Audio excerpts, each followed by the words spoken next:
Welcome to the Head Shepherd Podcast. I'm your host, Mark Ferguson, CEO here at NextGen Agri International, where we help livestock managers get the best out of their stock. Before we get started, thank you to our two fantastic sponsors for continuing to sponsor this podcast. MSD Animal Health is perhaps better known as Cooper's Animal Health in Australia and for their Allflex range across the world, with a comprehensive suite of animal health and management products. Honega is a one-stop shop for wool harvesting and animal fibre removal. The Honega team have a deep understanding of livestock agriculture, backed by Swiss engineering and a family business dedicated to manufacturing the best. We are grateful to our sponsors for their support, helping us bring Head Shepherd to you each week. And now it's time to get on with this week's episode. Welcome back to Head Shepherd. Great to have you listening along. We're continuing our Angus theme this week. Another interview we recorded while we're at the World Angus Forum, the expo there in Tamworth, and we had the opportunity to chat with Chris Earl. Chris is the founder and owner of CK6 Consulting, with over 30 years' experience in the purebred Angus business. He's built a real reputation there in the US, and it was a great opportunity to sort of hear more about the US industry in terms of beef breeding and a bit more about the industry generally. Also, we quickly chatted about his meat sales business, and it was a great chat with Chris. It was quite short and sweet. He was rushing off to go to the heifer sale and the Angus on ice sale, so he was on his way there. So we grabbed him, had a quick chat, and sending that out to you today. Before we get into that, also just wanted to let you know we've got an article that I wrote, went up on our website, links on the hub. It's called Economics or Fear. Is economics or fear the greater driver of genetic purchasing decisions? I went through the sort of, I guess, the reasons that people buy different animals at sales and covered off kind of on the reality that and in a bell curve of, well, every sale has a bell curve of animals, and by definition, someone's buying the bottom half of that bell curve and something's buying from the top of that bell curve. And I went through some of the reasons that might be for that and sort of talked about whether some of those being more emotional decisions rather than actually logical decisions. So, yeah, jump on there, read that article, let me know what you think. Always happy to hear your thoughts. I also presented a presentation at the World Angus Forum on the Rabobank truck, and it was great to see a roll up there. And we're actually going to redo that. We're going to do that as a webinar coming up, so keep an eye out for the dates for that. We'll be running that presentation again. We've had a few requests for the slides, so we'll run that as a live on the hub. So check out that we'll keep an eye out for those dates if that's of interest. Righto, we'll get underway with this interview from the NextGen tent at the World Angus Forum Expo with Chris Earl. Righto, welcome back to Head Shepherd. Great today to have Chris Earl. We're still at the World Angus Forum at the Angus Expo in Tamworth. We've managed to grab Chris while he's walking around looking at cattle. Welcome, Chris Earl, to the show. I appreciate having you. You guys are nice people. Absolutely. Well, you don't know us that well, so we'll see how we go. That's good. Chris, we're consultants like you, but I want to start with your background. I guess you're ranching from a young age and to this day. So yeah, just how you grew up and what that looks like in the US. Yeah, so in the US, I grew up in an Arabian horse background. So we bred Arabian horses and really learned how to study a pedigree for consistency of traits and stuff like that. So, my grandpa had a ranch in southern Arizona, very remote on the Mexican border. We used to go there as kids, and to be frank, I just fell in love with ranching, the whole aspects, the challenges, how do you make genetics work in any environment. Went to college and studied that, was kind of my secondary goal. My first goal was to play in the NFL, so I played college football. I was in college 5 years. I was on the dumb jock plan, so I was there 5 years, and that dream did not come true. But I had to find a place to put my competitive nature, and I found Angus Genetics. So, excellent. And we right up against a sale that's about to kick off, so we're going to keep this interview rocking along. But the role you play now, you've got a few different businesses. You've already mentioned the ranch, but pretty interested to hear about your genetics consulting business and the kind of things you do for clients. Yeah, so we do genetic consulting purely for Angus. It's always been my specialization. I managed a place for almost 20 years. And then once that came to an end, I realized that people really needed a sounding board, maybe advice, but they needed more that they could talk through the genetic parts of it and a plan and get a plan. So I've always really enjoyed, the people. And then I thought that I could find a way. I'm a faithful guy, and I've really found a way that I could help good people, especially young people, find a way in what I think is the greatest way of life in the world, ranching, and do it through the genetics. So we've had CK6 Consulting 15 years. We've got right now we've got 31 clients, every region of the country. Everyone's different. Everyone's got their own assets and their challenges. We try and fill in the middle and try and bring them basically at the end of the day, like you guys probably do. I call it positioning for the market, and I try and position people to get paid for what they do. So excellent. So they all start breeding. They're all bull breeders, those clients. Yep, they are. I mean, some of them, depending really where you're in the States, the bull market can be really accessible as you get in the West. It can be very tough in the East. So you have different balance, different genetic selections that you go through depending on their region, and some people that are really, we got bigger clients that are really, really good at monetizing the male end of what they do. In the East, a lot of those people need to focus on the female side of what they do. So, there's that balance depending on where they are. But most people, the really good high-end programs sell bulls high in the States. And so explain that to me. The people that need to focus on the females, as in the herds, don't have the strength to sort of be able to pump out the bulls. It's a thing of volume. So as you get into the East, your scalability size can be less. Yeah. Just because you have less land, it's more expensive in the East. You can have less availability to run a large amount of cows. And like take the state of Tennessee. The average, it's like one of the 5 top states, I think, in the country for cattle numbers, but their average size is 17 cows. Yeah. So you're talking about a guy that needs a bull probably every 4 years, So where you go to the West and you get those guys that need 20 to 30 bulls every year. Yeah. So. Yeah, I guess that's the thing about the US market. Like we often think 28, 29 million cattle or whatever, breeding cows, I think. There's like a lot of cows there, but lots of them are in small herds. A ton of them are in small herds, and that's really one of the challenges in the States right now is we're losing a lot of those small breeders because the margins, as the margins get tighter, the smaller guy actually it impacts them more. So we're starting to lose a lot of those people, which is not good for our country. One of the reasons you're recommended to us is because you're willing to have an opinion.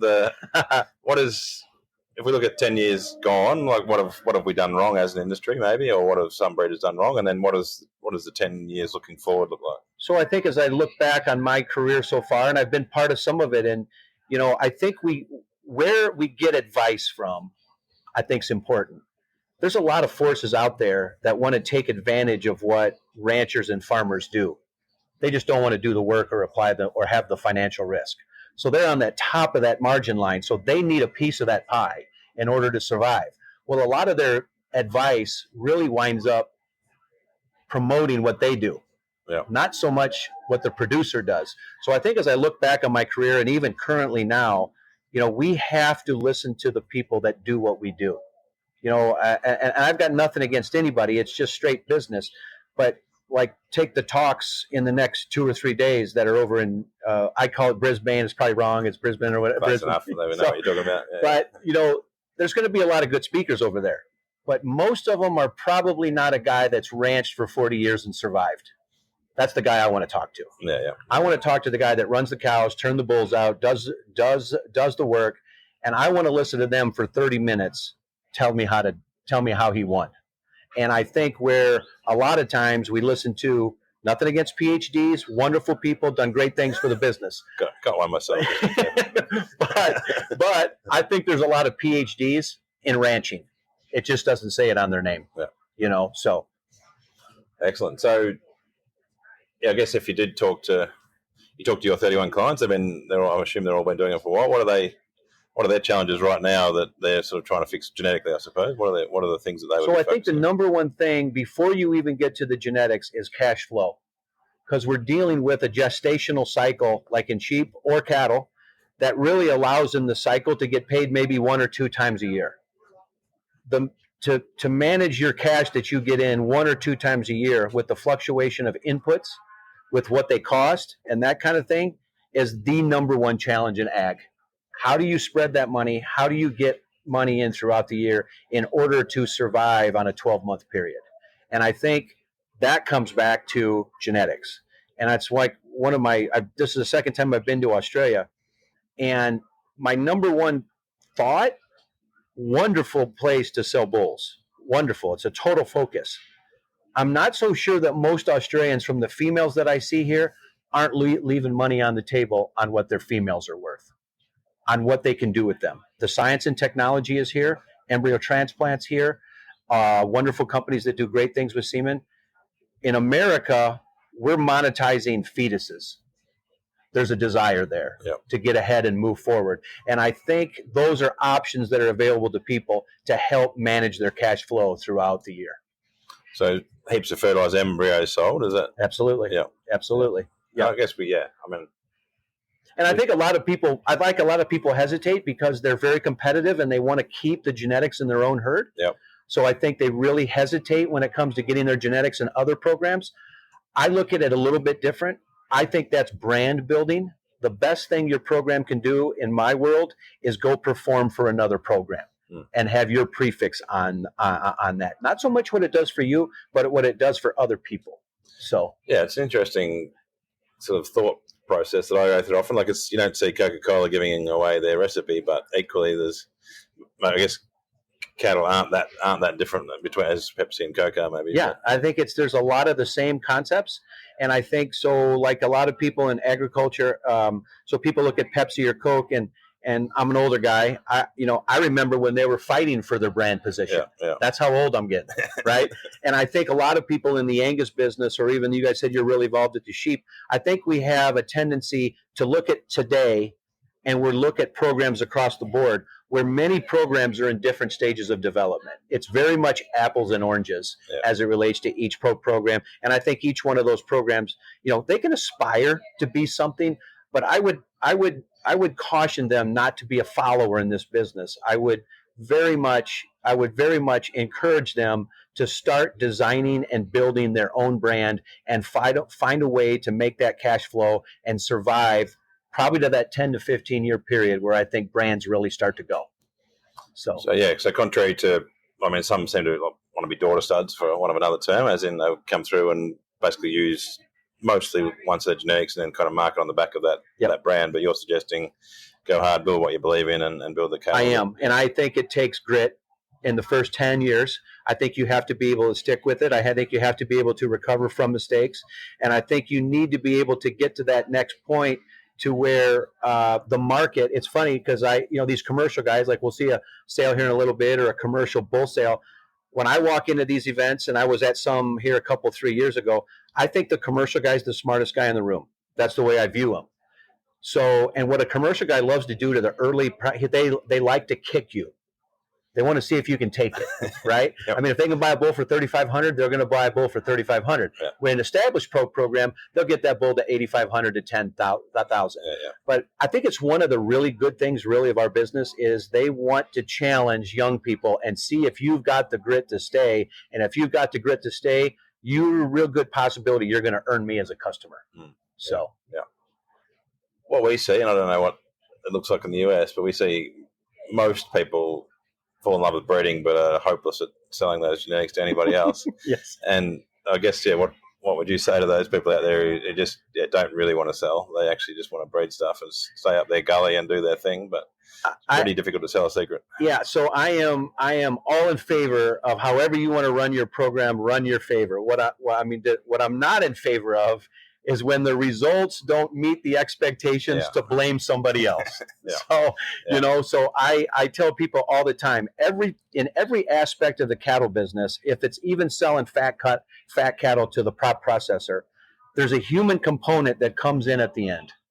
Somebody's going to evaluate that animal. Somebody's going to make a decision. And the more impact you can have genetically and vocally at that point of transaction, the better. And I think to do that, you have to assume the market is never wrong. And I believe the market's never wrong. But you also have to assume as you get to a brand level, you can affect the market. And I think that is where, and you see some of these programs that have actually done well today, that actually get they move the market because they've survived the test of time. They actually show selection pressure, and they're actually wonderful at communicating how and why they're doing it. The trade-off, we see quite a few that end up with, the proportion of cows in the stud compared to bull sale can get way out of whack sometimes. Where do you think that efficiency should sit? What's the ultimate bulls out to cow joined, I suppose? So I relate programs. I always ask people, I don't ask them how many cows you run. I ask them how many uteruses do you have? So say you're at your max 200 uteruses. Yeah. My competitive nature wants to influence every one of those uteruses, either through AI or an embryo, that I can sustain the value on that piece of grass. If we're doing that, then I think if you've got 100 head calf crop, 80 of those bulls should make the market. You're going to lose some for injury and stuff, but genetically, management-wise, 80% of those cattle should get to the market. I mean, I think structural culling for me is done way long time before we breed. And I see that. And I see that today, and I'm not concerned about it. It's going to create a lot of wonderful markets for people that still look at them. But human nature wants to talk yourself out of actually doing the physical application of going out and seeing the cattle. You can't. The computer still can't find denseness. It can't find athleticism in a pasture. A lot of those things still need to be done if you want to manage your cull rate. And I think to get out and do that physically, put your stamp on what you want to breed, I still think is the most important. I do 120,000 miles a year in the States. I give 31 different programs advice. I have to know what these things can do, so I have to get in the cattle. Yeah, excellent. Do a few other things, and one of them is selling meat. I was just intrigued to hear about how that works and how that's So in June of 2024, I came up with a concept. Actually, for a long time before that, I kind of floated it to people and made sure that I was getting the feedback. But we decided to pass a lot of the things that happen in the States from a processor to a retail meat side, and we decided to bring the auction process to selling meat. And it was the first time I think done in the States. And our first sale was in June, live auction. We had a little bit of the meat out. We had 80 people show up and get a buyer number. We had 800 people come on an online service. By the time we sold 1,000 pounds of meat, I think 100 pounds of meat, I think we brought in $62,000. We averaged over $60 a pound. We saw right there, I paced for an hour because I was so jacked up and excited about it. I just what do we have here? So we pushed this concept to the point now we have 21 clients that we sell meat for. We sell 2 to 3 days a week. And we have 3,000 people logged by credit card into our system. So 3,000 customers, think about this as you're having an auction. 3,000 people get a text that this sale is on today. 3,000 people get a text 2 hours before it closes that it's closing. That tells you our market. So it's been great. Well, the music's just cranked up here, so that's going to be the death knock for us. So, but thanks very much. Absolutely. You guys are good people. Thanks for having me. Excellent. Thanks, Chris. Thank you. Yeah. Thanks again to Heineke, who are proud world leaders in the manufacturing and supply of professional sheep shearing and clipping equipment. Thank you to MNSD Animal Health and Norflex Livestock Intelligence. They offer an extensive livestock product portfolio focused on animal health management, all backed up by exceptional service. We thank both of these companies for their ongoing support of the Head Shepherd podcast.